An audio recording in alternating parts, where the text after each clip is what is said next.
And welcome, folks. A bit later than planned. Couple of technical hitches on with the camera. I mean, you would have just then had you lovely three faces, and then me just as a blank screen. But hey, it's lovely to see everybody this evening. This month we have Mark, Dan, and myself are joined by Graham Gordon, who is, well, I don't know, Graham, I'm going to just throw it to you. I'm going to throw the floor to you. What is Active Bystander? What is it all about? How did you get into this work? Well, let's go right back to the beginning, I suppose. I spent 30 years in policing in Scotland. So I live just near Dan, actually. We've just learned that he's in the Scottish borders. I live in the Scottish borders as well, about 50, 60 miles apart, roughly, I think.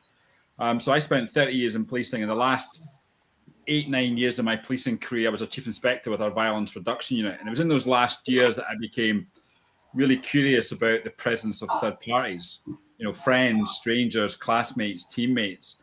And we know from so much research that we see things. The public, we witness the before, the during, and the after. And it really got me thinking then, imagine a Scotland where we trained people to notice stuff and to act. And particularly with a focus on men. And maybe we'll talk about that tonight as well. So active bystandership, what I've taken my work from the violence reduction and I now work with policing, fire and rescue, local authorities, sports teams, helping people develop that workplace culture using the science of bystandership, which in effect is basically reducing harm. It's the art and science of reducing harm from poor behaviors, but also harm from mistakes.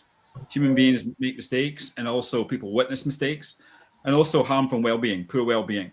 And poor well-being is a factor in mistakes, as we know, but it's also a contributing factor in poor behavior. It never excuses a bad behavior, but it's definitely a factor.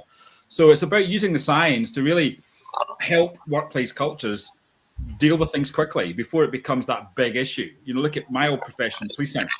How many times have we seen headlines? A headline today of a Met officer who is being charged with some horrific offences. It's not been convicted yet, but there's been so many stories and lots of these events, in my view. And you read the article, they could have been prevented with the earlier action. So for me, this is about helping people to act before it becomes reportable to our HR department, or it sort of manifests into something more serious. So it's about acting early, and I think people want to act early. I think one of the conversations that Mark, Dan, and myself had last month, Graham, is that actually, how do we? There's so many barriers that stop us from actually kind of being, active bystanders. And one of the things that I know that through the conversations both Mark and Dan had with their respective partners all around, what made them feel safe. And it just that whole thing is like there are so many barriers. I mean, guys, you're the ones who have the conversations with your partners about this whole thing about women's safety and what can we do and the barriers that kind of stop you intervening, as it were. Because I think for me, it's so important that we start earlier in the chain. I don't know what your thoughts are, Mark, Dan. Yeah, I suppose for us, and I know Graham's mission is to try and change that culture that's around us. Like, it really is such a deep cultural way of being. But it's not even just in how we act, it's in our language. It's the kind of way we speak about things. It's very acceptable and accepting in our language. Like, I saw an Instagram thing the other day about a men's WhatsApp group and saying that, if this men's WhatsApp group was leaked, we'd all be in real trouble, And like, while it was humor, there's a part of that that's not a good truth. There's a part of that that is really suggesting that in that space, because there's women in that space, we can talk about women in a way that's not acceptable or not respectable. Yeah. And so if we're raising the question here of, so how do we speak up? Like, it's a very difficult thing to say in a WhatsApp group that's not appropriate. it's a very difficult thing to say in a group of people that you know well. That's not appropriate. Now, I know in a smaller group you can in public, it's easier to say, right? But if we don't say it, then what are we allowing if we don't say it? If we don't speak up, then what is the result in the long term of us not speaking up in those spaces? So I think, and that's something I was only thinking about yesterday and thinking about, and sometimes I'll see a message come through in a group, but I'm going, I've enough of this. Like, that's not right in these spaces. But do I act all the time? No, because my action, I've probably from fear on my part, because the action will bring too much on me as opposed to being the right thing to do and to say. Yeah. Sorry, Dan, you go for it.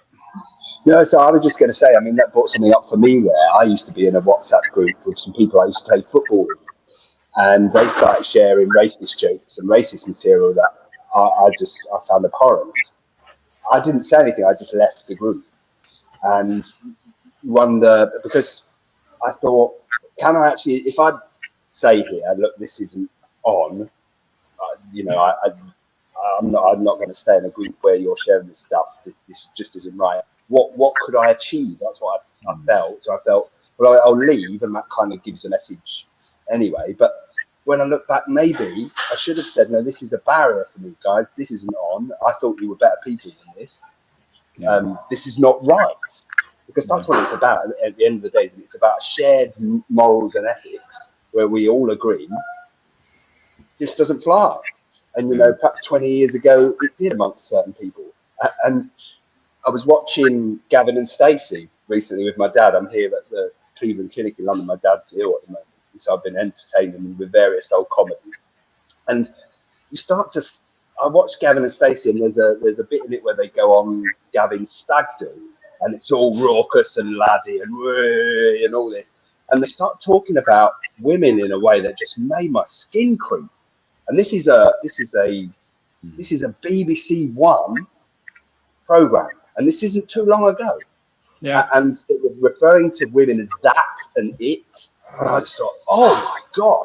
And then I must admit, I thought to myself then, if I was in a group of guys like that now on a stag do, lads, would I now feel comfortable and confident enough to go, fellas, this doesn't fly. I'm not having that.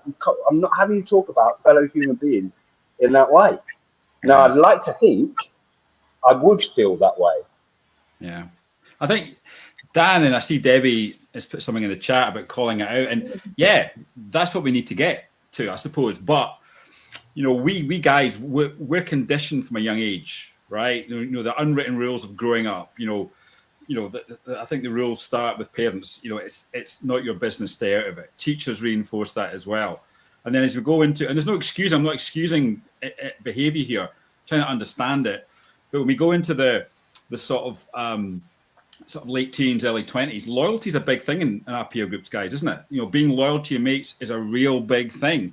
And if you are going against or being seen to be going against your friends, then there's the social repercussions. It's not a physical repercussion. I don't think we fear physical violence from our friends, but we fear isolation.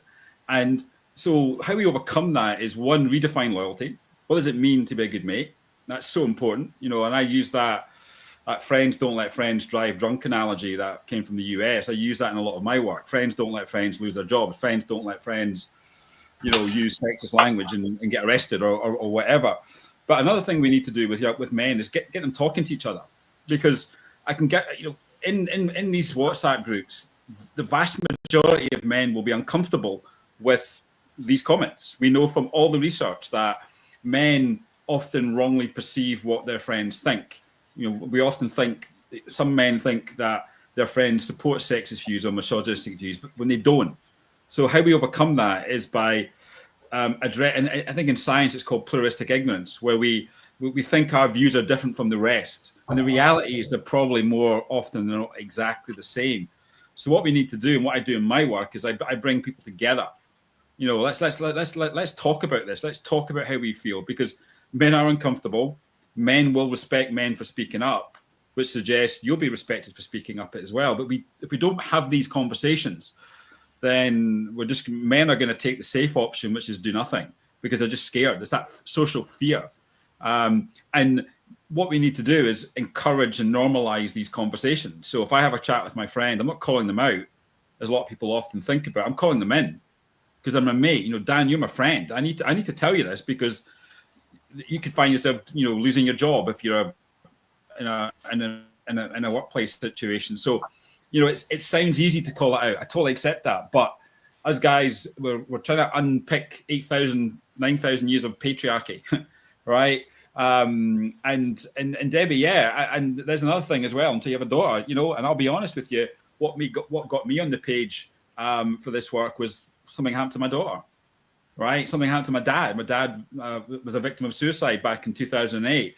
And before these days, I never thought about these issues as a man. And all the science says, again, the science, it's not my viewpoint, science says that empathy is a big motivator.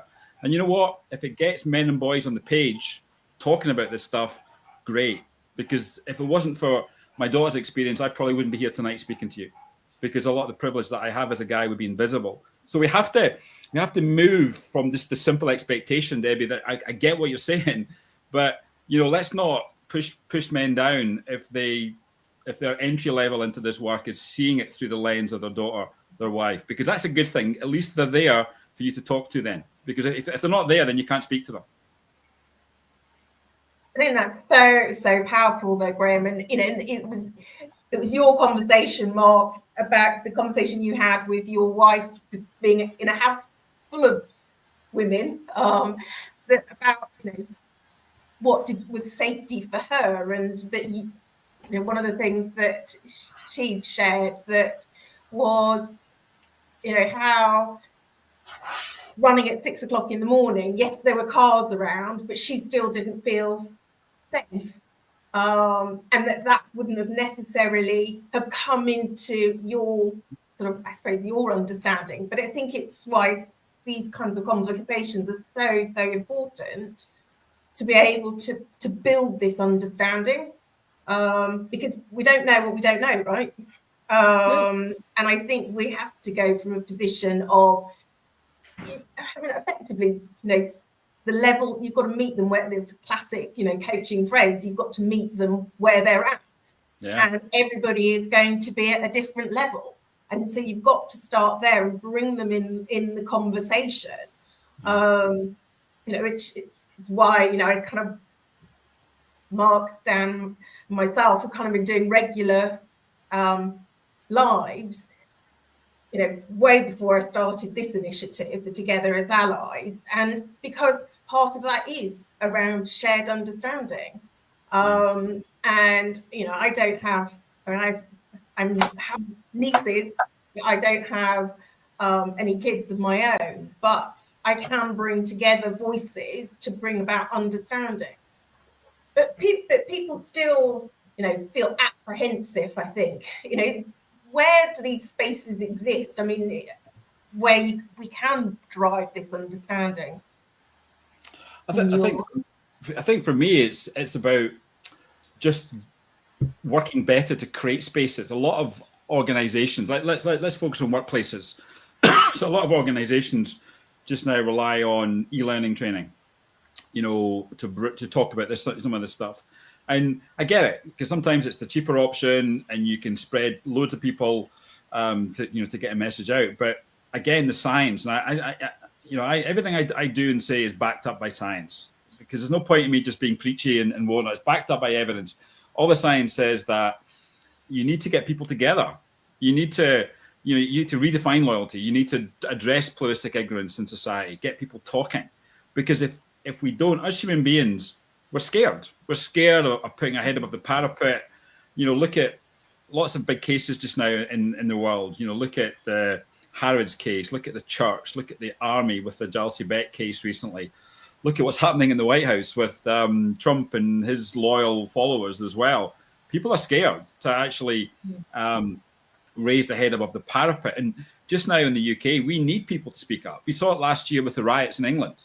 You know, we saw, you know, on the streets, we saw people rioting, but then we saw the helpers, the people coming out, you know, sort of sweeping the streets, you know, repairing the mosques. And then that Wednesday night last year, we thought it was all going to go horribly wrong.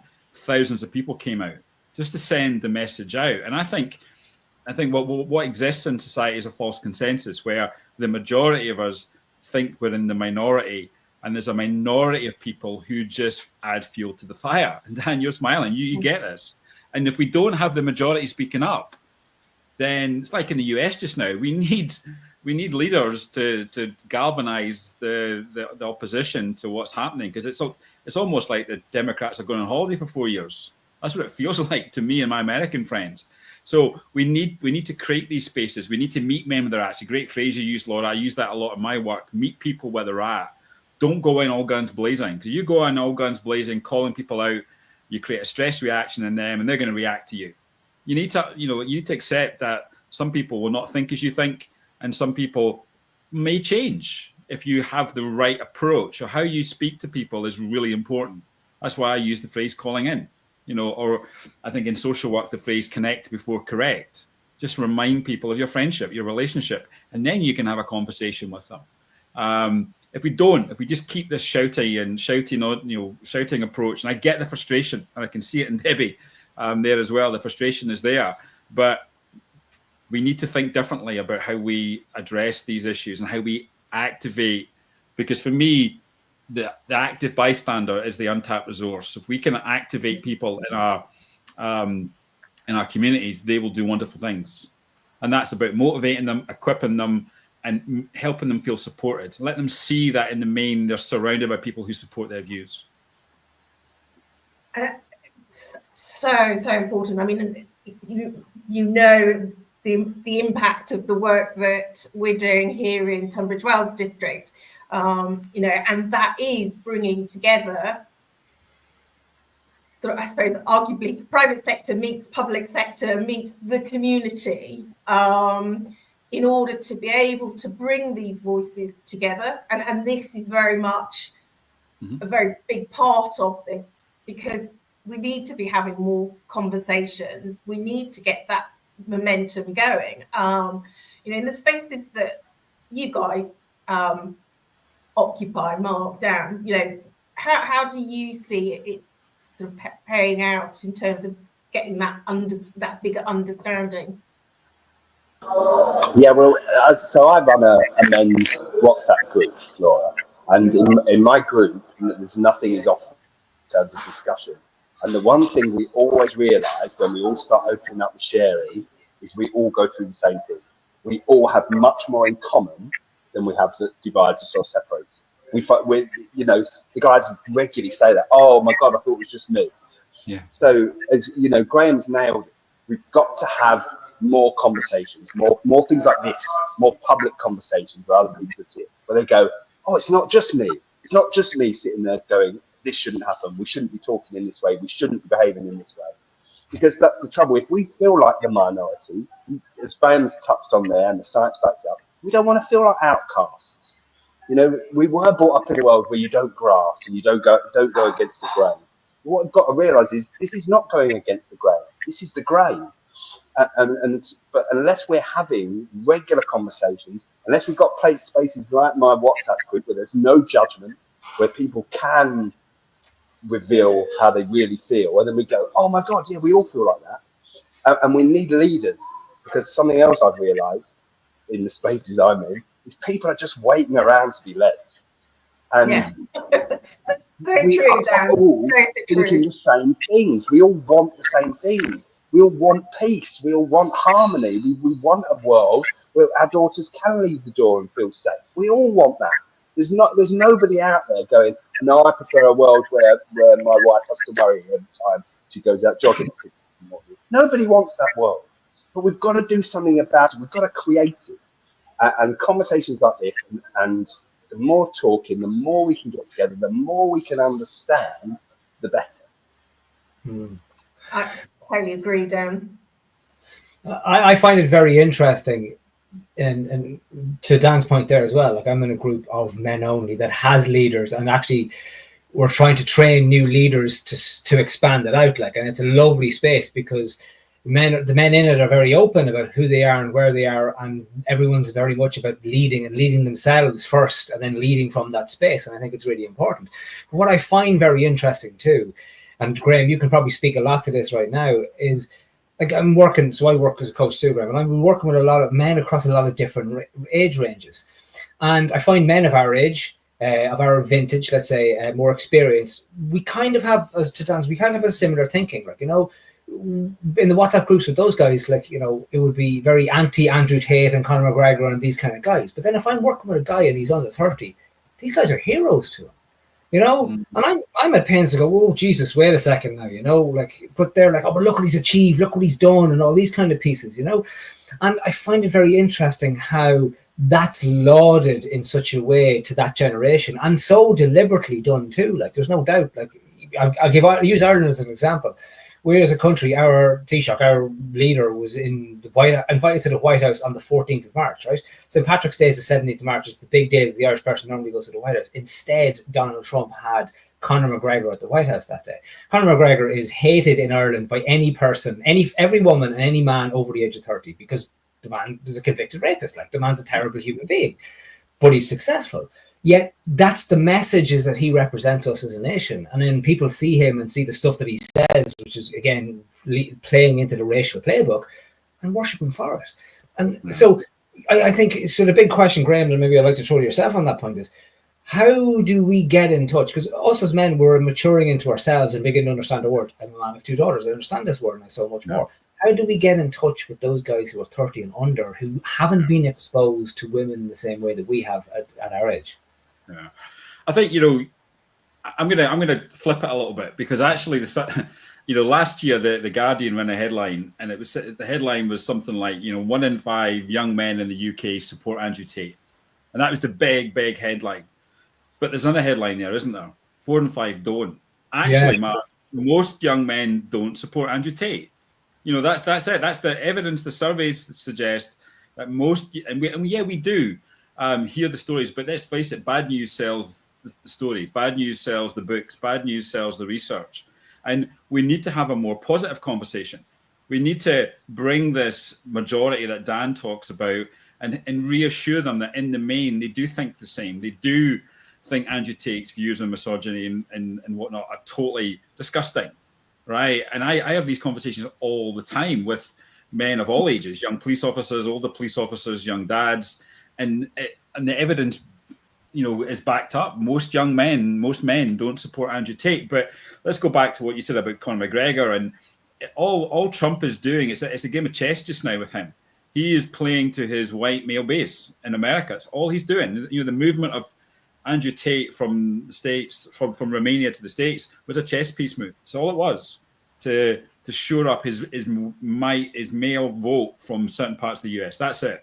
And so there's a big game being played, and it's like we see it in this country as well, with Nigel Farage talking about supporting Andrew Tate and his great views and whatnot. Again, just to back up it's the playbook. It's the sort of right playbook in many ways to galvanize some support. So I think we shouldn't underestimate the actual true values and feelings that young men have, and we owe it to them to create these conversations. Mm-hmm. And I mean, that's a really good point. You know, it's the 4 out of 5 that don't kind of engage with, you know, Andrew Tate as being, you know, the role model of the future. And I guess it's exploring and expanding those opportunities and those spaces to have more conversations that are more publicly held. And I guess that's one of the things that, you know, I very firmly believe in, is that we can't hide away in private groups all the time, because we just don't shift the narrative. Yes, we can get, you know, confidence and feel more safe to share some of our thoughts in those groups, but it does take people to actually make that next step, to actually step outside of those safe spaces to do stuff. And so I guess it's back to that whole, you know, finding those leaders, you know, who are making step changes to talking more openly, you know, and, you know, there's 4 of us in this room having this conversation now. So, you know, there's 4 leaders. But I guess it's how can we speed up that momentum? Yeah. You know, one thing, you know, the big debate just now in the UK is Adolescence, the drama that's been on Netflix. And there's been a lot of talk about the need for more male role models and leaders. And I get that. Yeah, but what we need to be doing is actually giving young men the skills for them to be their own leaders and role models, right? We need to give them the skills to be courageous, show moral courage, to be compassionate, to show empathy, to have a vision, to all the traits of good, effective leaders. We need to instill them in young boys and young men, because this whole idea of taking that drama into schools to show young people horrifies me, actually, because it goes against the evidence. It just goes against the evidence of what works. That's for parents. That drama is for parents and adults, for us to reflect, and it's built empathy. And I think one thing we need to do with, empathy is a big motivator. We saw it after the post office drama. We'll see it with adolescents. We'll see it with the Disney drama on the guy who was shot by the police many years ago on the subway. We'll see empathy being built. And we need to, I keep saying we require to go into these young men, these male groups and young people, I suppose, especially, and start to instill character, values, beliefs, start to give them their presence on the world, because your presence is your superpower. And it's your brand in many ways, the brand that will live with you for the rest of your life and will lead to you making good decisions, lead to, helping people out in the future. So it's about, the All Blacks call it, better people make better All Blacks. Better people make better All Blacks. So working with young people, young boys in particular, that's our theme tonight, is just developing character. Character matters early on, helping them to be courageous, helping them to have the moral courage to tell their mates, that's wrong, mate. Don't do that. If a friend discloses abuse, hey, that's wrong and not your fault. Thanks for telling me. We need to give them these are the skills of good leaders. And it isn't about being in charge. It's about giving people the skills to be good, effective leaders in their communities, in their peer groups, in their relationships. Yeah, that's what it's all about for me. Yeah, I love that. I mean, we talk about, self-leadership, and you've said it as well, Mark, we have to be leaders of ourselves first before we can lead others. And, it starts with, that education that kids are getting. And I think it's so important. Dan, Yeah, I was just going to say, it comes back to so many of the things we always talk about, the three of us. Trusting, respecting yourself. That's where it starts, doesn't it? If you don't trust and respect and love yourself, you don't trust and respect and love other people, and people don't trust, love, and respect you. So it starts with knowing who you are and knowing that we've all got inbuilt ethics. We have a guidance system that if only we will shut out the noise and listen to it, that tells us what's right and wrong. Yeah. And it's, Graham's nailed it there. We've got to empower young people to trust themselves, because again, the 4 in 5, they're a silent majority. We've got to empower them to not be silent, to trust how they feel when they look at this stuff and they're disgusted by it and they go, this is wrong. We need to empower them to be able to say, this is wrong. So the other 3 of the 4 all go, this is wrong, and then they go, hang on, there's 4 of us and one of them, we're right. So we can be confident. We can nail our colours to the mast. We can say we don't agree with this. We can say we've listened to our hearts, and our hearts tell us we want to be together. We want to create safe environments. Yeah. We want to do good things to improve our environment and that planet and our culture and people. And we're crying out for that, aren't we, in our culture at the moment, for the silent majority to stand up as one and say, we're not having this anymore. We don't want to live in this world. Yeah. I think, Laura, one thing for me, a lot of people who do the similar work to me, bystander type training, they simply just think giving people the tools to act is enough. That's one motivator. Knowing what to do is one motivator. The biggest motivator for bystanders is a sense of responsibility. And that's got 2 sources. One's internal. So Dan, you're spot on. That's you. That's your moral compass. That's your upbringing. That's your sense of right and wrong. That's just you as a human being. But the other sense of responsibility comes from being given. So helping young men. When I work with policing, I talk about giving permission. If I make a mistake, if I say something that is wrong, I want you to tell me. I want you to to point out my mistake. I want you to point out something that's upset you. Because when we do that, science, again, says people will act. So we need to motivate people. You know, I'm loving the empathy that the drama is building, because we're seeing more action. That's why we're seeing people being more aware now, because empathy is being built. Other big motivators are stopping harm. So again, helping people intervene early stops the car crash from happening. You know, a friend losing their job, a friend going to jail. It's like just now the One Punch campaign in the UK. You hear that, you know, that idea, you punch someone once, you could kill them. And for me, that is focusing on the wrong people. That campaign focuses solely on the person who's about to use the punch. I get the reason why, but 9 times out of 10, that person's not regulated. Their brain is stressed, their brain's alcoholed up, drugged up or whatever, but their mates might not be. Friends don't let friends go to jail. Friends don't let friends kill people. It's using that type of message, instilling that responsibility on people and giving them the tools to be able to do that. So we need to motivate people. And just now, a lot of bystander type trainings, they fail to really motivate people. They give them the tools and think that's it. Way more than that. And, you know, it's so important that we help people overcome the challenges, we motivate them, and we give them the tools. Because when you motivate people to act and you equip them, the science says they will intervene, they will act, and they'll do it. They'll do it early. No, you hit on a really important point there. That this one about the sort of shared responsibility and the motivators that get people actually signing up to these things, because you know it is absolutely, as you say, Dan, it is about mobilizing the four so that more people can see, you know, what's happening, so that narrative changes. I don't know, Mark, have you got any further thoughts to show deep in thought there? There's so much to this, like, and you know, I'm really thinking about Graham was talking there. Like, I love how your language, Graham, is inclusive. You know, I love how your language is flipping things, like the count, you know, instead of calling someone out, calling someone in. I think that's such a powerful reframe of what we need to do, because we do live in a world that is deliberately, like our online world, you know, clicks are generated by division as opposed to by agreement.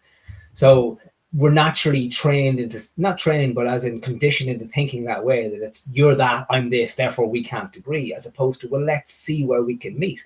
I think that's a really powerful way to think and look at it. You know, and I suppose what I was thinking about, Laura, is how do I, so whenever we have these kind of conversations, I think, well, how do I bring this conversation to my dinner table?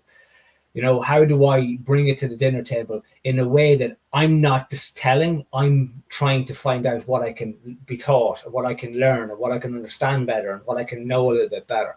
Because that's what I have to do. I have to be educated as much as possible. I have to be open to that education, you know. I have to be open to being challenged in these spaces. My wife has challenged me an awful lot in the past year on, you said the word safety there. What does safety really mean? And she even went to the point of, like, you know, safety is me being at home and you not having to grope me, you know? Like, just because you're a husband does not give you a right to do something like that, because that's still my boundaries and my bodies, you know? And I had to think about that and think, oh, well, yeah, but you know, like, you know, and how I'm conditioned to think, no, you know what? She's absolutely right. Like, you know, she's 100% right. I don't have that right to do that. And like, to think about, you know, I have a very good relationship with my wife. And she says that I'm a good man. I'd like to think I try to be as best as I can. Yet I take that liberty and I take that privilege because I believe I'm entitled to it. So if I'm willing to do that in the home and I would consider myself a good man, well, then how does that play into society, you know?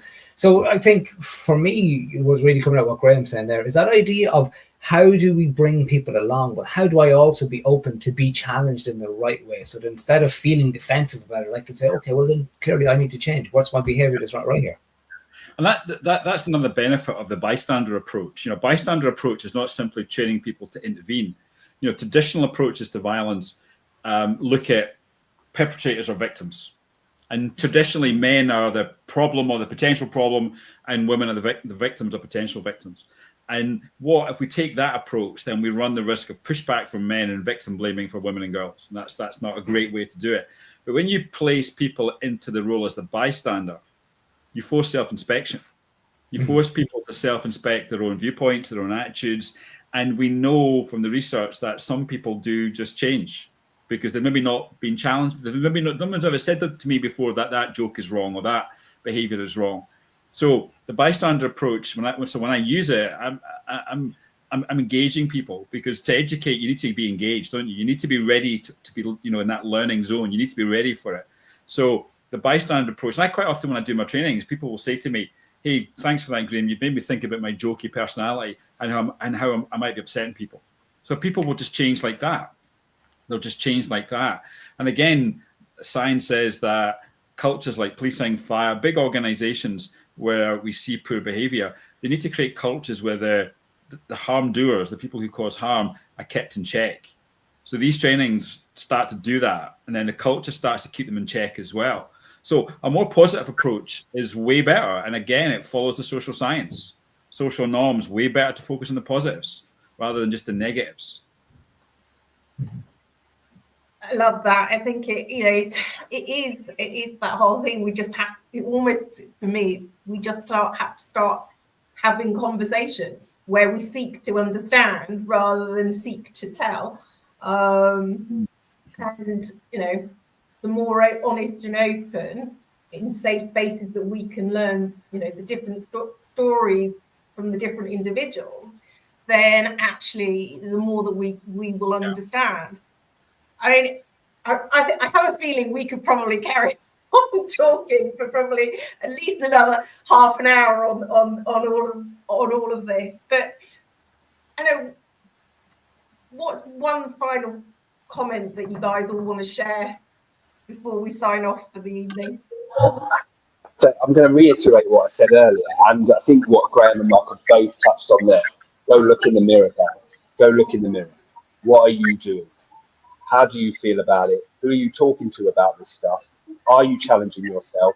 Are you challenging your thoughts and your behaviours? Are you keeping yourself in check first and foremost?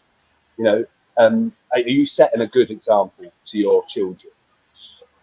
That's where it starts. It starts by looking in the mirror and holding yourself to account.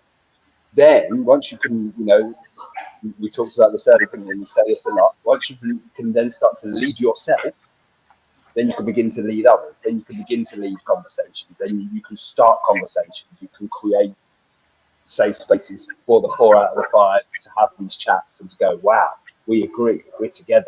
This is powerful. Let's do something. Oh, I love that, Darren. Mark, any?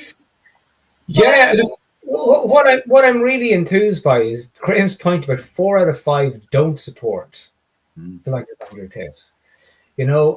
And the power is in the majority. There really is. And we focus on the minority that maybe caused the problem, but the best way to eradicate that challenge is for the majority to Dan's word, to not be such a silent majority anymore and to be vocal about it. Which means that, and to your point about people needing leaders, Dan, it's so true. There's a lot of men out there who are looking for vision and a guidance and something like a lightning rod for the right thing. And if you lead in the right way, people will go, do you know what, that's the truth.